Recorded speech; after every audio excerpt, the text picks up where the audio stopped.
ಅಭಿಮಾನವೇ ನಿನ್ನ ಉಸಿರಾಟವು, ಕರುಣೆ ದಯೆ ನಿನ್ನ ಸಂಸ್ಕಾರವು, ನಿನ್ನ ಬೆನ್ನ ಹಿಂದೆ ಜನಸಾಗರ, ನೀನವರ ಎದೆಯಲ್ಲಿ ಅಜರಾಮರ. ಕತ್ತಲು ಕವಿದಾಗಲೇ ನೀ ಸೂರ್ಯನಾಗಿ ಬಂದೆ, ಮುಳುಗುವ ಜನದೋಣಿಗೆ ಹುಟ್ಟನ್ನು ಹುಡುಕಿ ತಂದೆ. ಕಣ್ಣಿನ ನೀರೊರೆಸಿದೆ, ಬಾಳಿಗೆ ನಗು ತರಿಸಿದೆ, ಕಾಣದ ಈ ಊರಲ್ಲಿ ಕನ್ನಡದ ಬಂಧುವಾದೆ. ನಾಡು ಕರುನಾಡು ಎಲ್ಲ ನಿನ್ನದು, ನೀ ತಂದ ವಿಜಯ ಸದಾ ನಮ್ಮದು.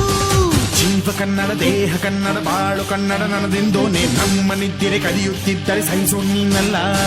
ಕೆಂಪು ಹಳದಿ ಬಾವುಟಕ್ಕೆ ನೀನೆ ತಾನೇ ಬಾಹುದಂಡ, ನಿನ್ನ ಯುದ್ಧ ಸತ್ಯ ಶುದ್ಧ ನಡೆಸೋಲಿಲ್ಲ. ನಮಗಾಗಿ ಹುಟ್ಟಿದೆ ನೀನು, ಕಾಪಾಡೋ ಕಾಮಧೇನು ಜ್ವಾಲಾಮುಖಿ ವೈರಿಗೆ. ಹೆತ್ತೀರ ಎದುರಾರೋ ನಿನಗೆ, ಮನೆ ದೀಪ ಮನೆ ಬೇಲಿ ನೀನಾದೆ ನಮಗೆ.